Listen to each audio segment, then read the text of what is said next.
This is the G Podcast with your host, Tommy B. Hey, what's up, y'all? Welcome to episode 222 of This is the G Podcast. Yes. I'm Tommy B, and each week we do news, politics, pop culture, that piping hot tea from the one and only Tanya B. Tanya B's out this week, so we got it covered. Syracuse Mike has your news update. The Newsmaker crew is here. That's Vi, Talib, and me, Tommy B. First, let's get into news with Syracuse Mike. News team, assemble! It's time for the Week in News with Syracuse Mike. A grand jury in Arizona has indicted several allies of former President Trump for their efforts to use fake electors in order to keep him in power after the 2020 election. 11 people were named in the indictment. 7 others were indicted, but their names were redacted. Those 7 include former White House Chief of Staff Mark Meadows and former Trump lawyers Rudy Giuliani and John Eastman. Opening statements and the first witness in the Donald Trump hush money trial were the highlights from Monday in a New York courtroom. David Pecker, the former head of the National Enquirer's parent company, was the first witness called to the stand. His testimony was brief and will continue today. He's expected to talk more about his paper's catch and kill practice. That's when a publication pays for a negative story that it never intends to report. Pecker allegedly did that to protect Mr. Trump when he was a candidate for president in 2016. In this case, jurors are deciding whether Trump falsified business records to cover up a hush money payment to porn star Stormy Daniels, who allegedly sold her story to the Enquirer. Former National Enquirer executive David Pecker was back on the witness stand Tuesday for Donald Trump's New York hush money trial, testifying about how he used the publication to help Trump by planting negative stories about his opponents and how he would offer to buy rights to certain stories that could hurt the Trump campaign and then not publish them. That's also known as catch and kill. The proceedings actually began with arguments over whether the former president should be held in contempt for allegedly violating a gag order. There was no ruling by the judge. Court adjourned for the day around 2 p.m. The Justice Department has reached a $138.7 million settlement with survivors who were abused by Larry Nassar. The settlement applies to 139 claims against the FBI for failing to properly investigate complaints about his conduct from the very beginning. That means about $1 million for each complainant. For 18 years, Nassar was the team doctor for the U.S. women's national gymnastics team. The war between Israel and Hamas is leading to more and more protests on school campuses in the U.S. Tuesday marked the 7th day of pro-Palestinian protests at New York's Columbia University. Student protesters say they want the university to divest from companies with ties to Israel. School officials are trying to figure out how to deal with the growing crisis. While trying to strike a balance, President Biden denounced anti-Semitic protests on college campuses while condemning those who don't understand what innocent Palestinian people are dealing with. Protests continued Wednesday, this one at the University of Texas at Austin. Faculty members at the school have condemned what they called a militarized response to pro-Palestinian student protests on campus. The students want Israel to end its occupation of Gaza. Governor Greg Abbott recently focused an executive order against pro-Palestinian supporters to crack down on anti-Semitism. The Supreme Court heard arguments Thursday about former President Trump's claim that he has absolute immunity from prosecution for actions while he was in office. Trump attorney D. John Sauer. Prosecuting the president for his official acts is incompatible with our constitutional structure. Prosecutor Michael Dreeben argued that's really not a compatible position with the Constitution.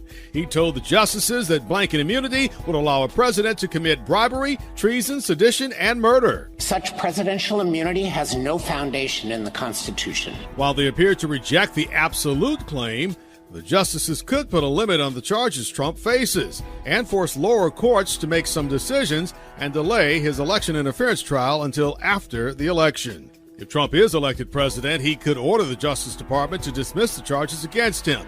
By the way, the former president's hush money trial resumed on Thursday. New York's Court of Appeals has overturned Harvey Weinstein's 2020 rape conviction, reversing a ruling in one of the highest-profile Me Too-era cases. The court found the trial judge unfairly allowed testimony against the former movie mogul based on allegations that weren't relevant to the case. Weinstein, who is now 72, will remain in prison because he was convicted in Los Angeles in 2022 in another rape case. President Biden told a popular satellite radio host that he is willing to debate former President Trump. This is news since the Biden campaign has been evasive about the question over the past several months. The president told longtime supporter Howard Stern, I am somewhere, I don't know when. I'm happy to debate him. The Commission on Presidential Debates has scheduled 3 debates and 1 vice presidential debate in September and October. Thanks for the headlines, Mike. Talib and Vi are in the building. What's up, y'all? What's happening? Country commentator Talib Shabazz, man, are here. Hey, I'm jumping right into it, man. Tanya B's out this week, by the way, so there may be a couple of things we'll cover that we don't typically talk about. But I'm gonna jump right into it. What y'all know? If you heard Mike's report, there's a ton that I didn't include. A couple of things, but I kind of stuck to what I felt were the biggest. But what stood out for you? And I'll start with you, Talib, first. What stood out for you this week more than anything? I think it was probably just the whole goings on with this Trump investigation in New York, or the Trump trial, I should say, in New York City. They are really basing it on a statute that has never been tried before. There's never really been there. I think it was a New York Times article I was reading where they were talking about that in these 2 professors, New York law professors who've been doing this for 40, 50 years, they said that in their time practicing, this is one statute that's really never been tested before. Trump's whole case is really based upon a misdemeanor, but what's going to kick it into felony status is if he can be convicted of this statute, proving that it was in conjunction with another crime or something leading to the next crime. So which the next crime is election interference. Exactly. Which is a felony. So, they, even though the statute that they're trying to get him on, is untried, the fact that it does have a lot of merits in this case, is something to be not necessarily hopeful for, but it's a good chance that the conviction can be, they can actually acquire the conviction. Yeah, and the thing about it, because I think what Trump's trying to do when he comes out, if you've had a chance to check out the trial daily, he comes out and stands before the press, which in the early part of the week got his ass in trouble again for his mouth. But he can't help it. He can't help it. He can't help it. He can't. But he toned it down during the week and focused on the campaign. And what he's trying to say is, again, it's similar to what he's always been saying.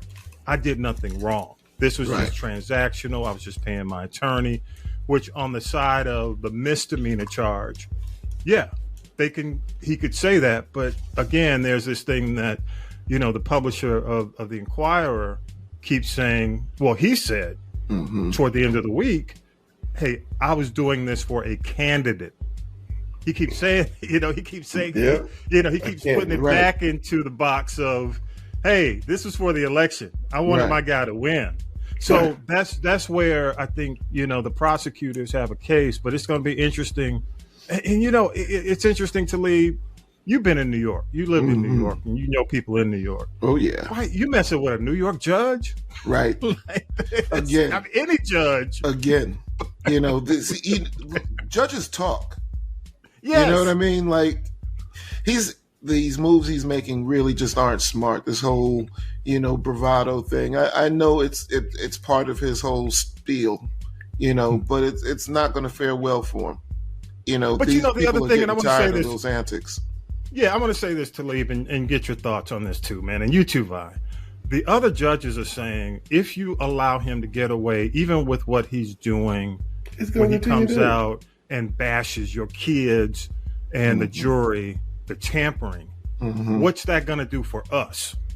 What position are you putting? You're setting a precedent by allowing this former president to just slam you, slam the prosecutor, go after jurors. What does that do for us? Right. And I think a lot of they have a point because, if any other public figure goes on trial for something and they go out and do the same thing, all they're going to do is point to this case and say, well, you let Trump do it. Right. And see, that's the whole thing. When we're speaking legalese, everything is precedent. Yes. So the second you say yes to one thing, that opens the floodgate for everything else. And I think that's kind of what the Supreme Court's hesitation is, even on this whole immunity thing. Yeah. You can't just give blanket immunity because literally you would, like what Mike was saying, you'd have, people committing sedition and taking bribes and doing anything in the name of, hey, I'm the president. So what makes that different than a dictator? Yeah. Hey, Vi, you had something to say about this? Go ahead. Yeah, it's too much. It's too much. I mean, all right, Vi, come on.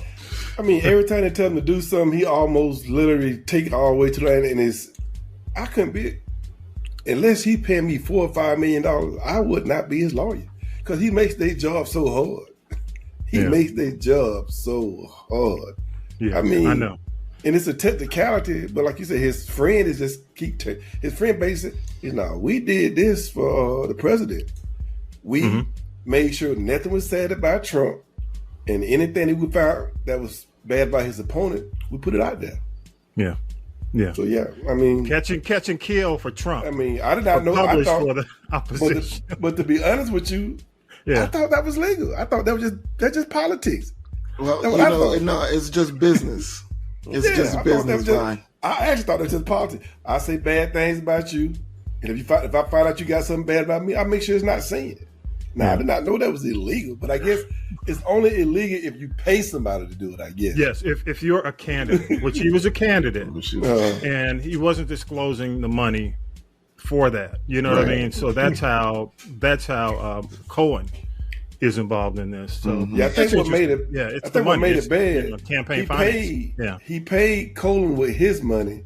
Yeah. Then Cohen used his money, right? But he reimbursed Cohen with campaign money. Mm-hmm. Right. Am I right? Yes. Yeah. I mean, that's just for the most part. But yeah, to me, he's just being greedy. You would have got away with it if you hadn't touched the campaign money. He don't want to pay for nothing. It's like that old Scooby-Doo. I would have gotten away with it if it hadn't been you meddling kids. Using your campaign money. Just leave the campaign money alone, man. Right. Come on. That ain't going to happen, Vi. Hey, Vi, what stood out for you for the week? What was the big story? Well, to me, it's also dealing with Trump. The Supreme Court case. To me, this is a slam dunk. Right. He can't have complete immunity. Yeah. What is there to talk about? Like the guy said, he can kill his opponent. He can have his opponent executed. Right. But did you see how his attorney answered it after Ketanji Jackson, Judge Jackson, went into it? Yeah, I did. Dude was kind of like, well, maybe. And I was like, damn. What do you... Right. He said, he basically, if he done it as a president, he can do it and let the Congress impeach him. No, he can't. Yeah. We don't have to wait on the Congress to impeach him for breaking the law. Right. And then his friend, who he don't like anymore, Barr had an interview. Barr said, Barr said, well, you have to work with him. He says stuff like that all the time, and we talk him down.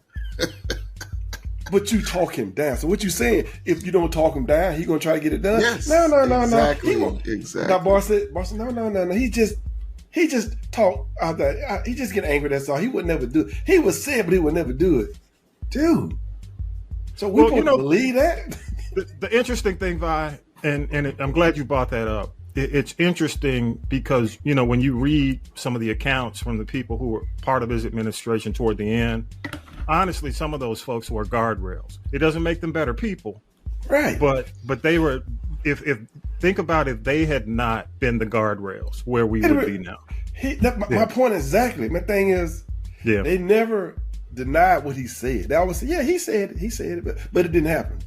Yeah, it doesn't make them better people. It's what they were supposed to do. But go ahead, Talib, and then I'll give you mine. I'm just like, why would you want to have someone in charge who you then have to hire other people to follow behind in order to make sure that he doesn't, keep knocking the china off as this bull is keep going through the china shop. You know what I mean?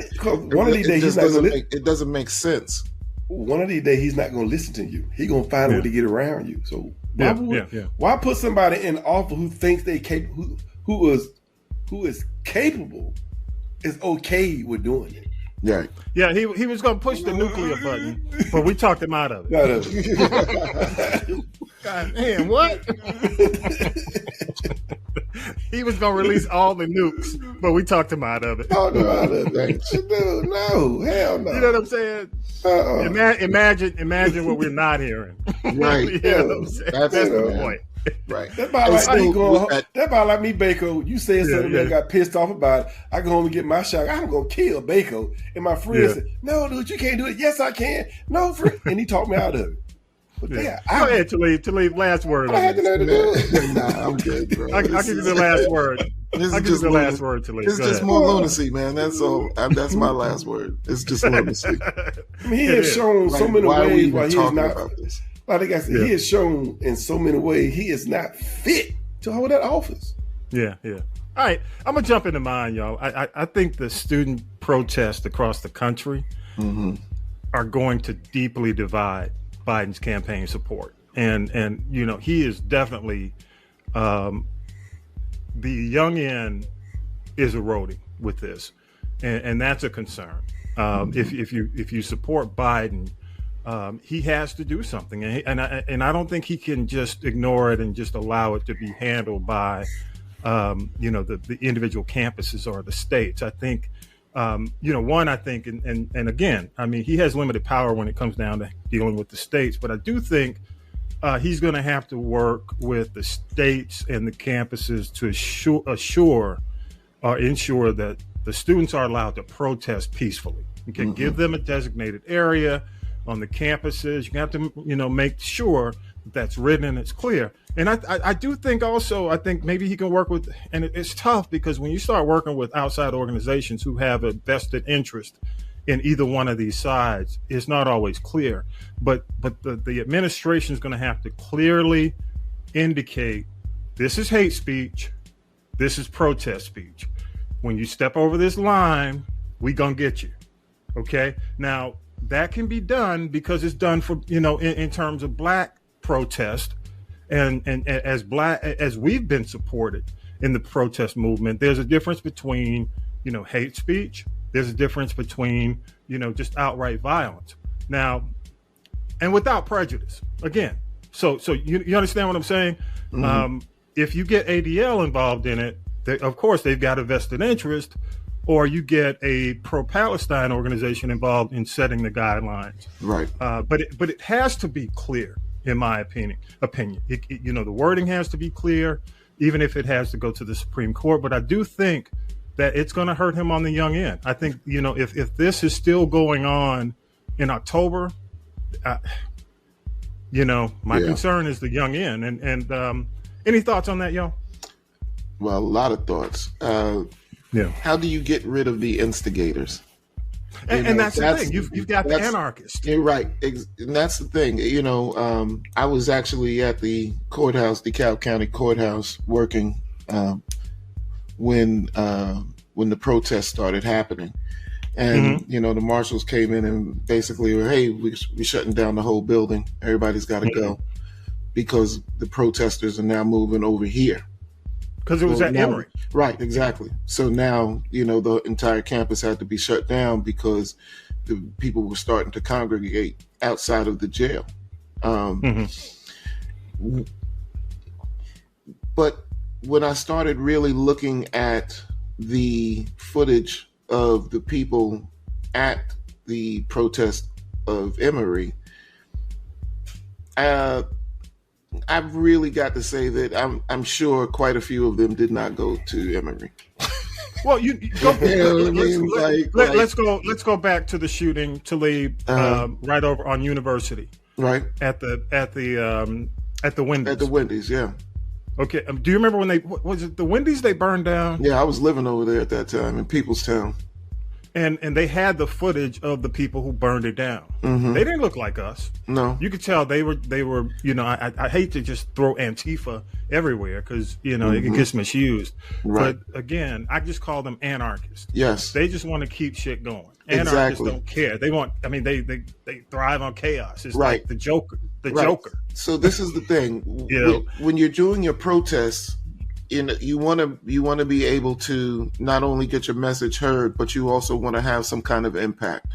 Yeah. So I understand the need for calling for divestment. I understand the need why you would want to have it on a campus like Emory because it's high visibility. Yeah. Emory University is one of those schools. Yeah. But if you're going to really organize something on the school's campus, the number one thing is to ensure the safety and just well-being of the students that you're trying to get involved. Yeah. And these people are taking advantage in the same manner that we talked about Wendy's. The dude who threw the firebomb in Wendy's was definitely not of the community. Yes. So again, and then how do we balance it off on the other side? Netanyahu is going on TV talking about what America should do on its own college campuses. Yeah. Netanyahu, you want to talk about what's going on? Listen to. Right? Are you kidding me? That would make me want to protest more. And let me say this, Talib, and I'm glad you mentioned that, man, because when we first started talking about Gaza, and I wanted to state a clear difference. I think there's a difference between people who have the best interest for both sides, okay, the Netanyahu situation is complicated, but I've never been a fan of Netanyahu because I look at Netanyahu as the Trump of the Middle East. Yeah. You know what I mean? And just like on the Hamas side, Hamas doesn't even reside in that. It's just like you said. I mean, they don't necessarily reside within that community other than to fight. So, they can start a war or start situations. Right. And go on home. Or go back to, whatever cave or... yeah, wherever they are. Right. So it's complicated because you got people, throwing stuff, and hiding their hands. That's what's happening. Exactly. And that's totally. All right. Hey, appreciate that. I wanted to get y'all's thoughts on that. Tanya B's not doing the tea this week there, so there are a couple of things on the lighter note I want to get into. I guess you can call them lighter. But one of the things, and I did not watch 3 hours of Amanda Seales. I could not. Okay. You didn't watch? I couldn't even listen to 3 hours. 3 hours. Now, let me tell you, full disclosure, I like Amanda when her post, like when she was doing the post live on Instagram, she had some good points. She's making some good points. This was even before she was doing Insecure. I knew of her, and she always made some good points. But it was, she can get, she can get annoying. Okay. So, but I didn't think Club Shay was the play. I was shocked. I'm like, damn, she gonna be on Club Shay talking about? Yeah, I thought he 3 hours. Mm. Damn. But going through the clips, I thought she made some good points. 3 hours is just, in today's world, it's just too long, man, for the people who matter. You've got academics, writers, they'll sit down and analyze 3 hours. I ain't one of them. 3 hours is just way too much for somebody unless you got multiple people on with different opinions. And, I don't expect to see her on forever after 3 hours. Maybe they should have done like 3 parts, 45 minutes. And like people like me who listen to Club, yes. And the people like me who listen to Club Shay, she is not the person I want to listen to for 3 hours. Right. Absolutely. I want to be entertained, not educated. Yep. My one point is it's way too long. The other thing is, and I don't want to, I never try to pigeonhole anybody who does a podcast, but it just seems to me it was out of his lane, in terms of some of the things that he should have been asking her. And I didn't like the fact that he kept pushing back on her accusations of racism. And just saying, hey, kids will be kids. Let me tell y'all, I don't know if you, because I grew up in the South, but, when I grew up in a black Grove Park community. You know what I'm saying? I mean, it's like we didn't see, if we saw white people in the community, they were either, what do you call it, checking the meter or they were undercover. Right. You know what I'm saying? So I didn't grow up in that until I went to high school, till I moved on. And I had never heard the N-word as much in my life until I moved into integrated a community. Okay. And it doesn't, you riding down, you're on your bike, and then some guys roll by in a convertible and just scream out nigga. That impacts you in a different kind of way. And I'm talking hard R.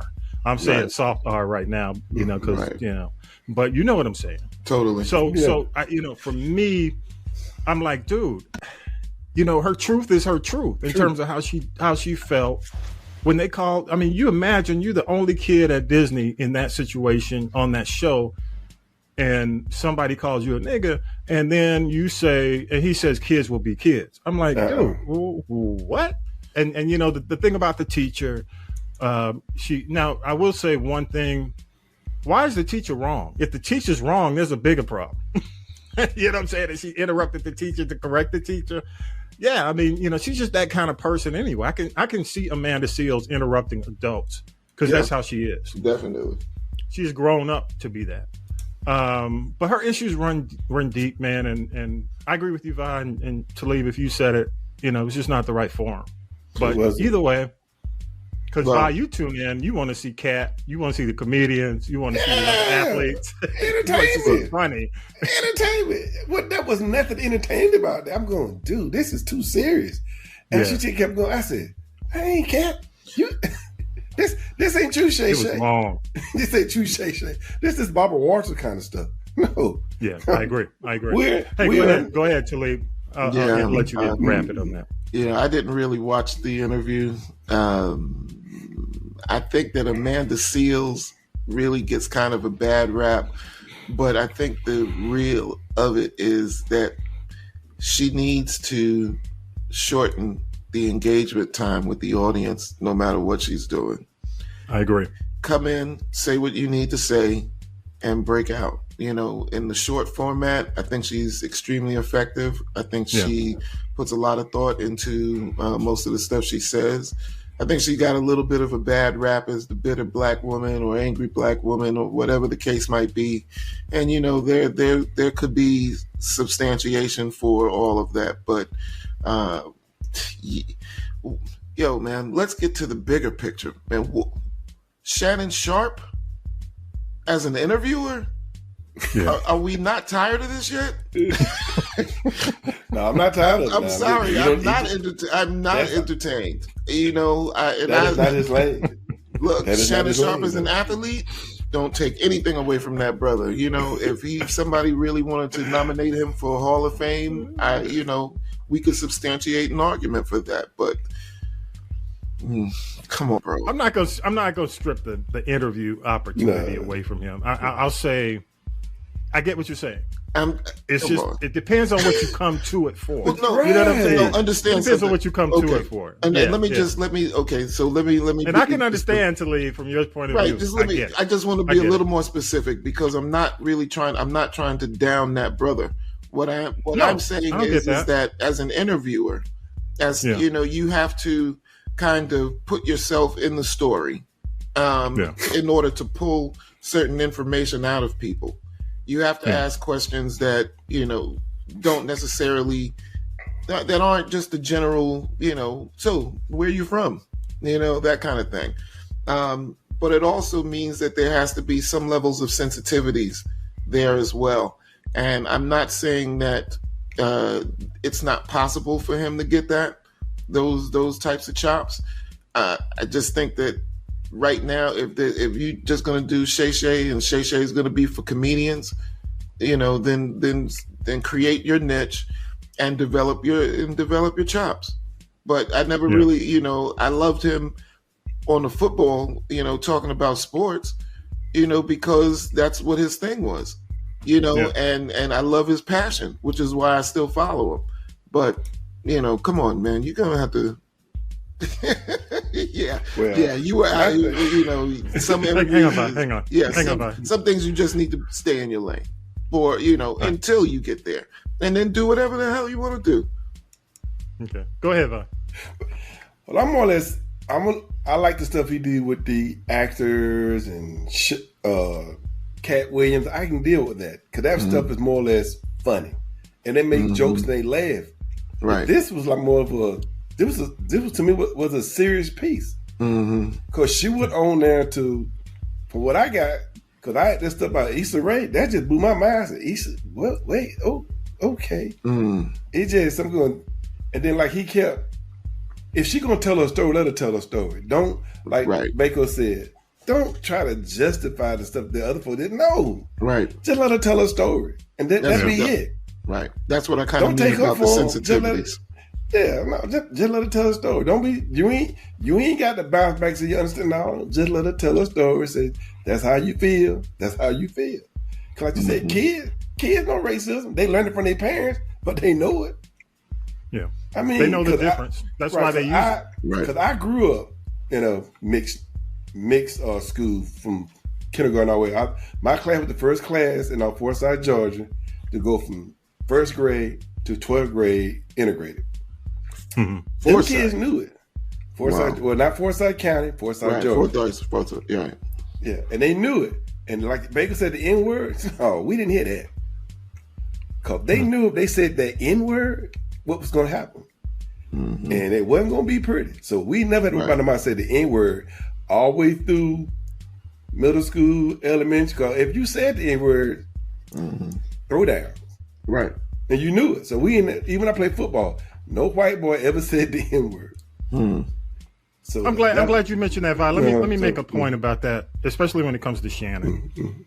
When you and I both played sports, okay, and we had a pretty good high school career. Your career, you look Jack Tatum in high school. I played basketball. Okay, I was the Draymond. I took a couple of.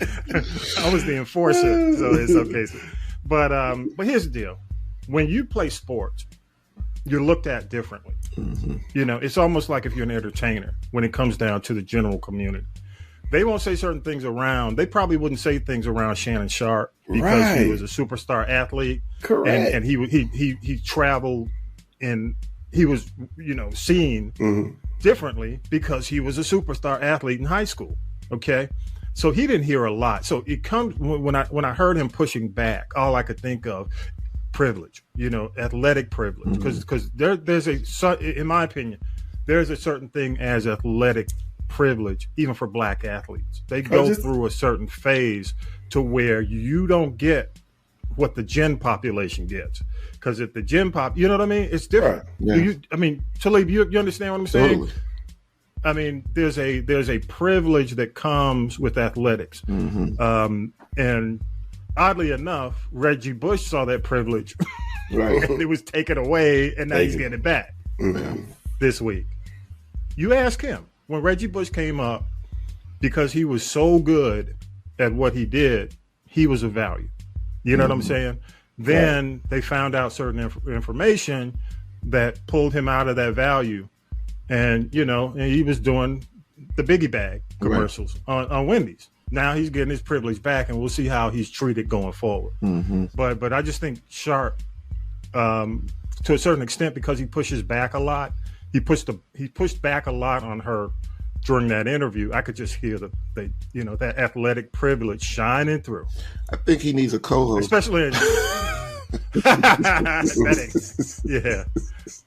Maybe when I think he'll get one when he decides he don't want to do it anymore. Right.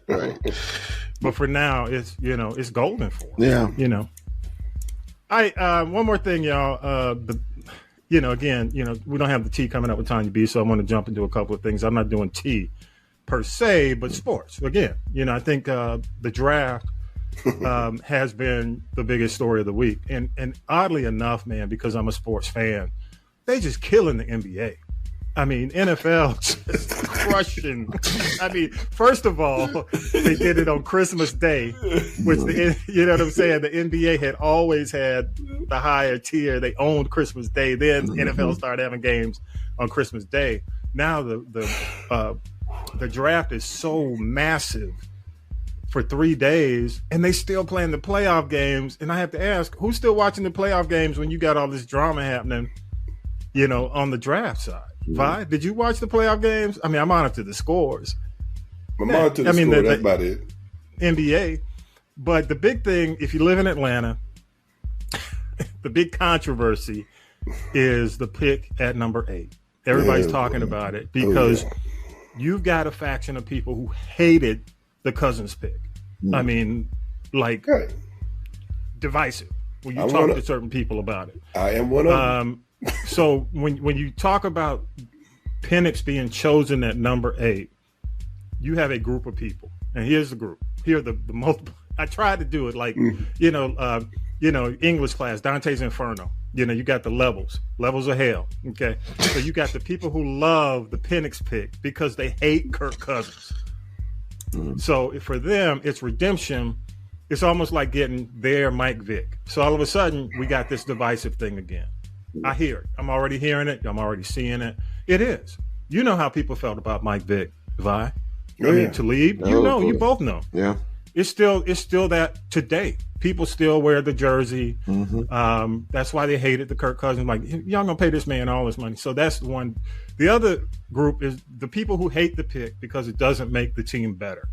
Now, I can get along with this. I can get with this because we were told that choosing Cousins was the cure for the quarterback issue. We fixed it. We fixed that position for a while. Okay. But they promised that they would fix the team by investing and going after the defensive players because everybody was questioning, hey, what are you going to do on defense? Right. Because we got tired of being beat by Josh Dobbs, who just came on the Minnesota Vikings 2 days before the game as a free agent, and you get beat by him because your defense can't get into the backfield and put pressure on him. Right. You know, we got tired of what's his name from Arizona, who had just come off an ACL tear.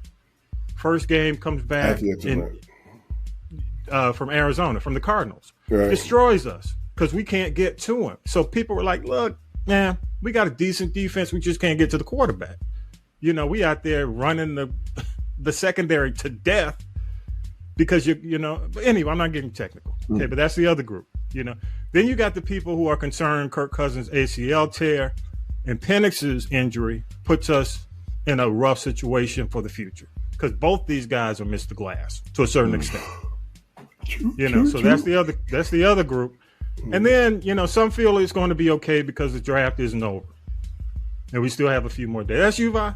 Because they, as we tape today, they still got an edge rusher. I have I am still not pleased with what's going on. Okay, yeah, because I've been checking with Howie and Vi. So y'all okay? Y'all all right over there, man? All I can say is I hope they know what they're doing. Because I'm looking at it going, dude, who are these people we picking? Yeah. Man, hope y'all know something. Hope they know something or see something so they're an expert. And I'm a so-called expert that I don't see. Because I'm going, why did we pick Kool-Aid when we had a chance? Because we needed a cornerback. Then we picked this guy. I ain't never heard this guy. Then they couldn't find out. They said he should have been like in the 4th round. We drafted we picked him in the 2nd round. I'm going. So I'm gonna have to give the Falcons. I'm gonna say I'm gonna have to do a wait and see on them right now. That's all I got. I got to do a wait and see. A wait and see. Oh, okay. Wait and see. Yeah. Wait and see what happens. But you know, and I'll go to you, Talib, in a minute. But I want to say this before I go to you, man. The general manager, Fontenot, who came from the Saints, which is suspect already. Well, was he there? Right. Was he there with Breeze? He there when they won the Super Bowl? I think he was right in the middle, but he wasn't in the general managers. He wasn't the general manager at the time. He was part of the team. He may have been scout, whatever.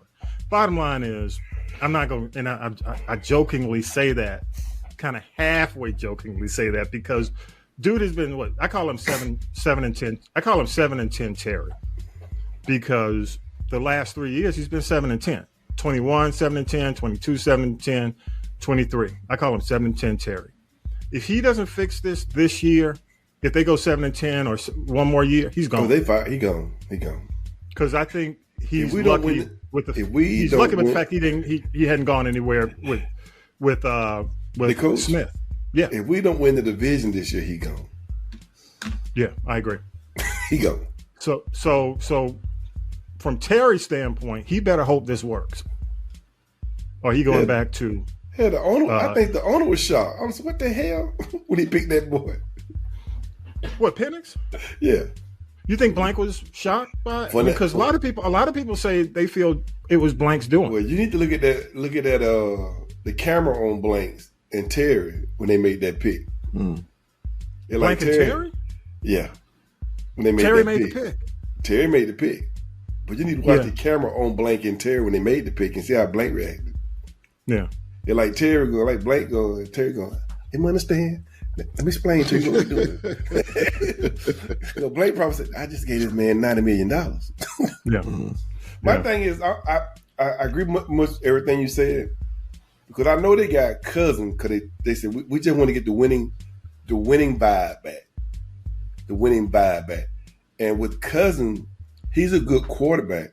He might not win the Super Bowl, but he's gonna win a lot of regular season games. And if you win a lot of regular season games, you're not going to have this chance again to pick a quarterback in the top 10.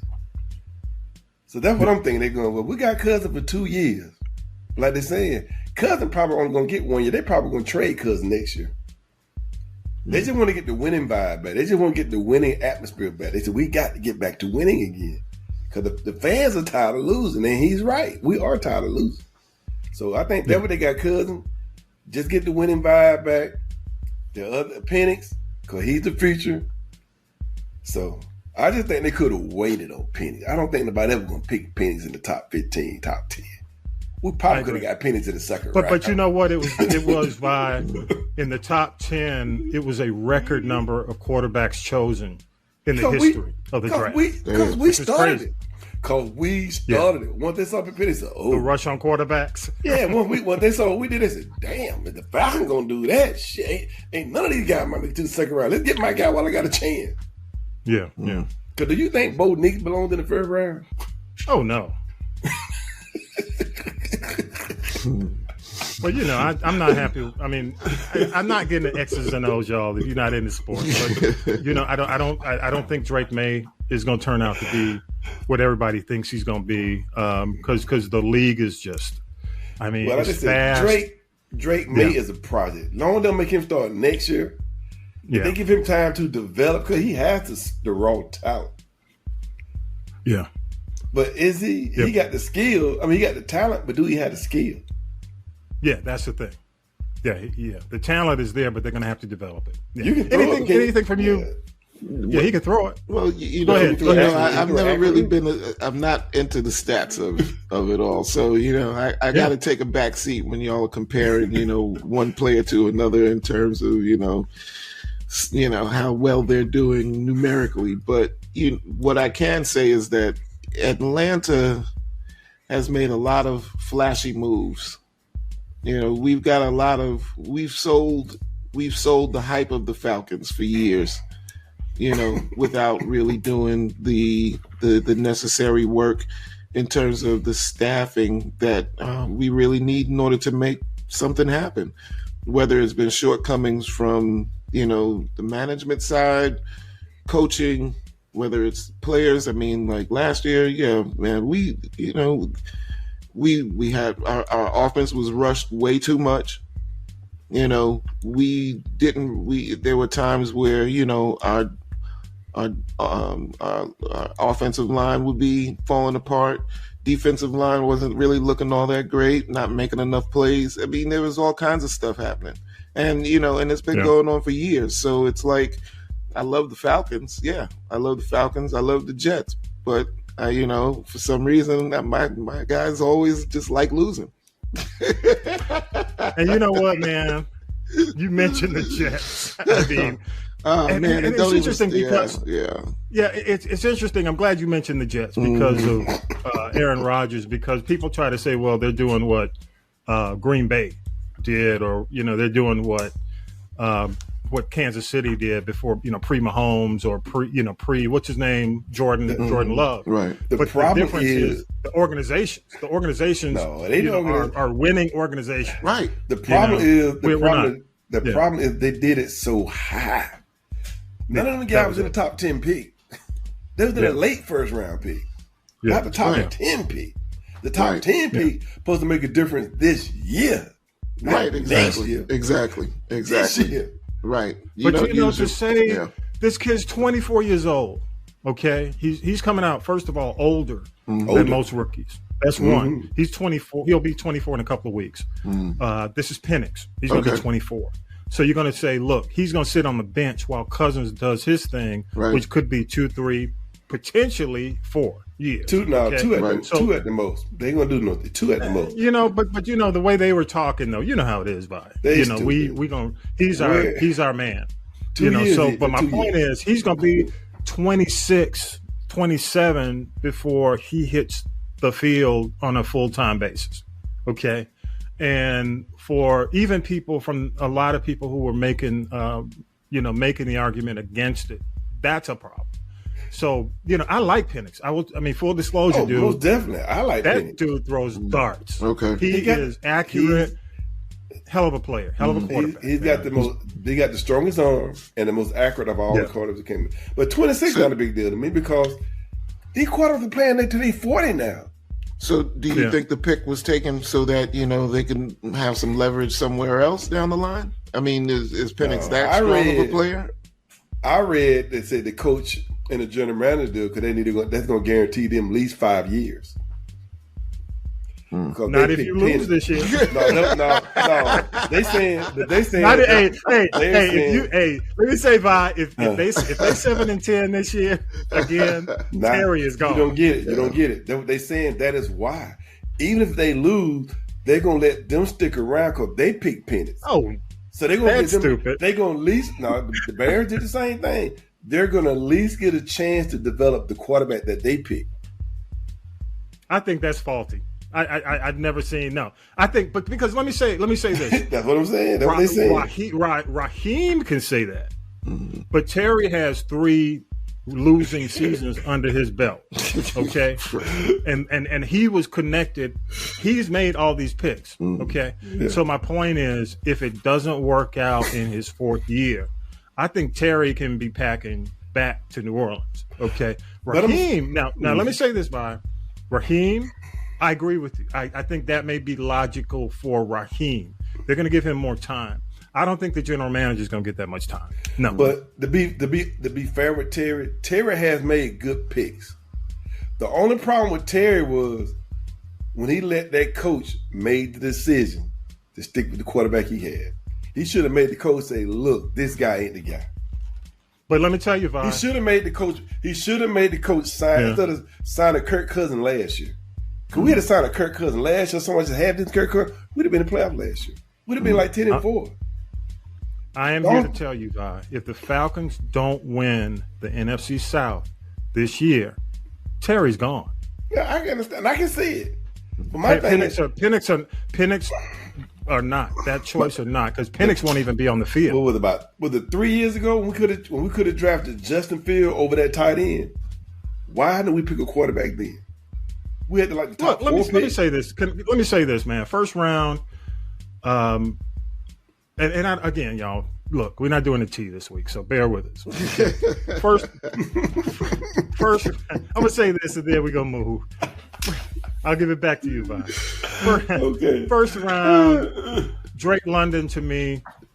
You still look. You drafted Drake London, Pac-12. You knew he was slow, but here's my point. You're still looking for another wide receiver. Oh yeah. You still say I need a wide receiver. I said, well, you drafted Drake London, but it's kind of like, okay, he's not a tight end. He's a wide receiver. He's a wide out. Am I right? He's supposed to be. He's too slow. That's my point. Okay. Right. So yeah, I mean, I was upset when they overlooked the players from UGA when they could have got those two guys. Were the two guys who went to Philly? Philly has a better take on what we have in our region, in my opinion, than the Falcons do. Everybody sees the talent in the SEC except the Falcons. We keep going to the Pac-12. For some reason, Green Bay keep coming to the SEC, picking their cornerbacks, SEC, yeah, linebackers, yeah. Philly. But then people want to say, "Oh, you're a homer." Wait a minute.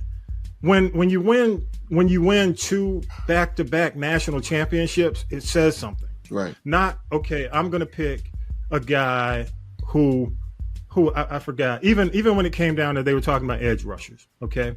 Latu versus the guy from Alabama. What was his name? Dallas Turner. Latu, first of all, had a neck injury where he got out of football. He retired and came back. Okay, so he's been playing well. So another direct hit to that point could end his career again. My point, 1 point. And I'm not going to talk about people's morals in the NFL, but if people know that's a weak point and you playing well, you just never know what people may do when you on the field. True. Okay. Pin them in the sacks he got that day. Right. That's my point. And the other thing is, the fact that the Pac-12 is not a powerful. I mean, they're about to disband. They're dissolving the Pac-12. Am I correct? And you're coming from a team that's 8-5. You're not Bama. You don't have a Bama record. Right. Plus, it's also strength of competition that he's playing. He's playing like UAB and these other teams out in for UCLA. I'm just not. I think until the Pac-12 and some of the West Coast Conference teams build themselves up. Now, Washington, hell of a team. I think the edge rush they got from the edge rusher, the guy who played with Penix when they were in the finals, great. I think that's a good move, but I don't know why they keep going back. Yeah, I hope so too. Terry hopes so. I'm wondering why we keep doing this. But people always get into it with me about, well, you're a homer. I'm like, damn. So we can't have success and say, look, these guys are successful.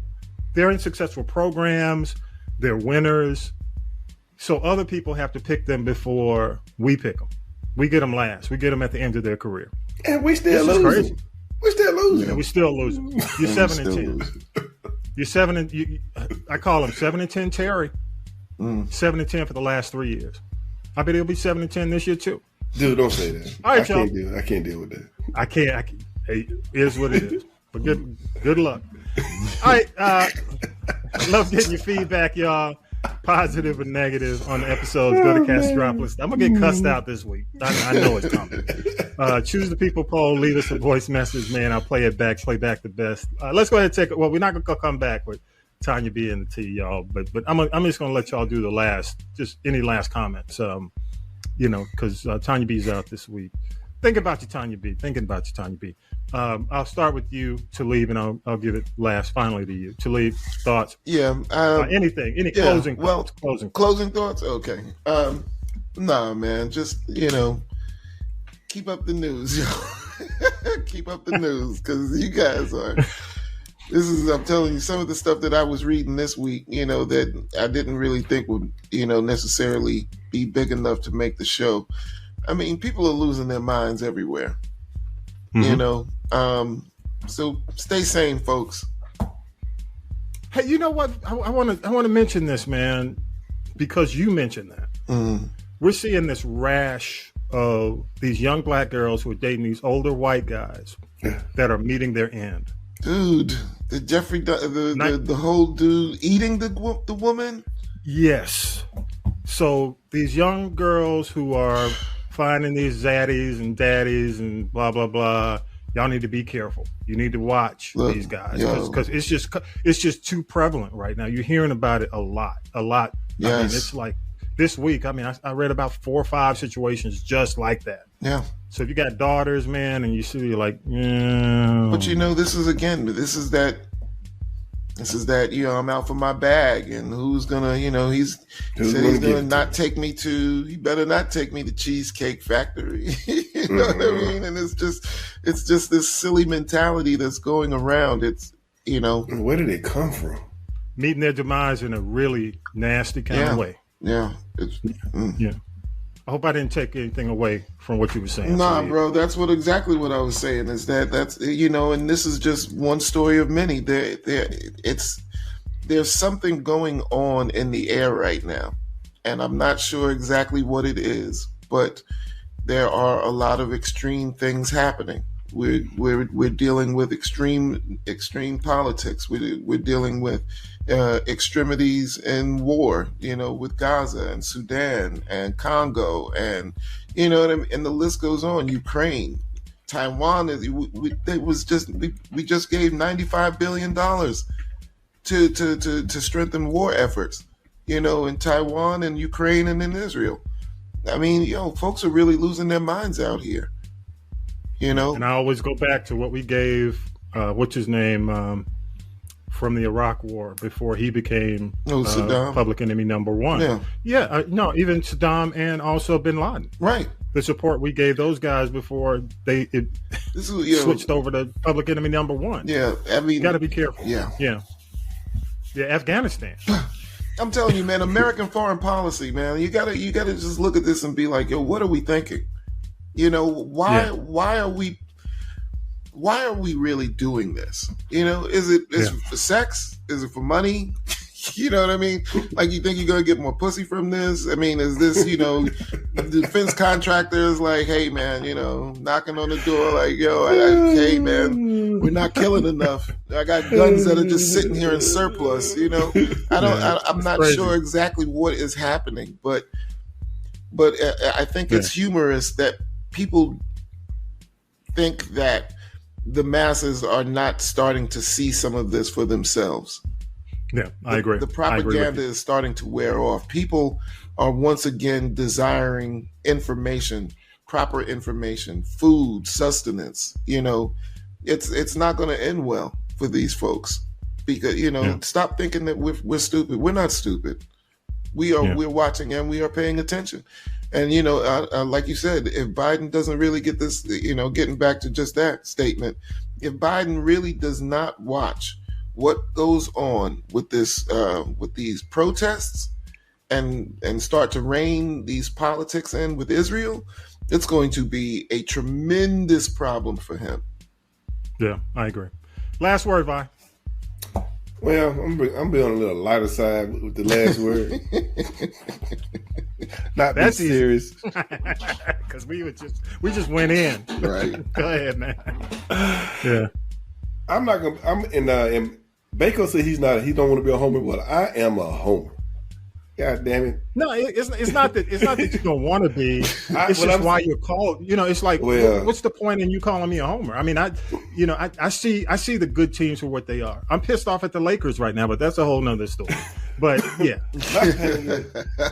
I'm a homer. King flop. Who has been winning the national championship the last 4 or 5 years? The South. Yep. The South. They're coming out to the South. To get it goes 10 years. 10 years. They're coming to the South to pick our players to go up to the North. Yes. So why are the Falcons drafting everybody from the South? Because there's a contract. There's a contract somewhere, Vi. Somebody, some recruiter. See, Vi, I get mad. People get mad at me when I say Rich McKay. I say, come on. Rich McKay. It's we're gonna prove a point that we're in the South. We're not gonna be a homer, dude. Be a damn homer. Shit. Right. Who cares, dude? Hey, I just want to win. If I were the Falcons, I'd have an office like halfway to Athens. Right. I'd have a satellite office. Right. Georgia has had the most players drafted probably in the last 2 or 3 years. That's the reason. And we ain't even talking about the free agents. Come on. And I ain't just talking about Georgia. I'm talking about Alabama. I'm talking about Texas. Pick these boys. Yeah. These boys live. They got Bijan. These boys live to hit. They upset if they're not hitting nobody. So pick them. Yeah. So I'm a homer. Damn it, I'm a homer. But if y'all don't want to get Bako the smoke, bring all the smoke to the country commentator, because I will cuss you out and let you know I'm a homer and tell you why I'm a homer. I'm going to tell you why your boys up north and the west suck. So yes, I agree. Bring it to me. Amen. I'll take all of it. Hey, Vi. Amen. And y'all, I'm just saying.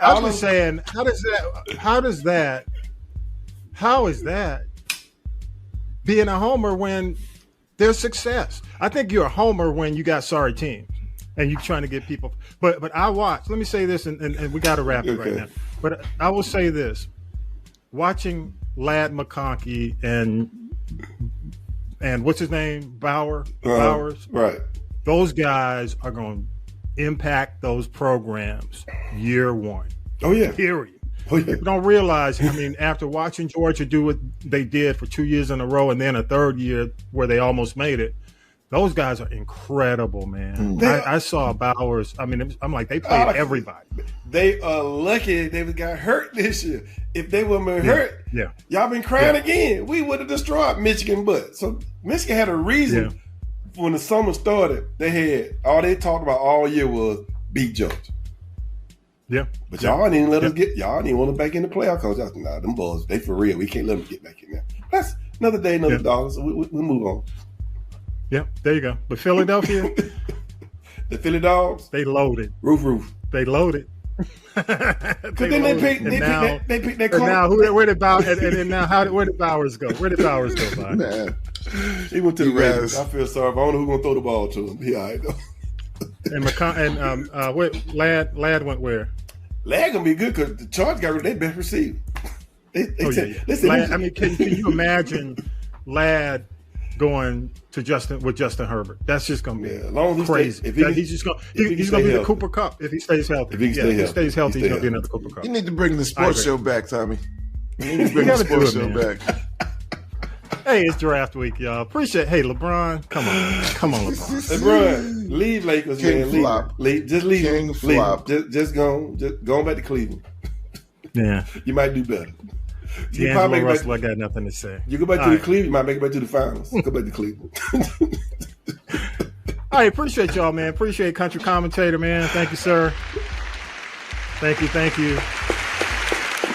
Talib, the Dream Supreme, number 2. Appreciate you, man. Definitely. Appreciate what y'all do every week, man. On the real. You guys bring it every single week, and I appreciate that. Not for 3 hours either. I don't have it. Y'all be seeing me get some Z's. I'll do 3 hours. I know it. Hey, he'll be there.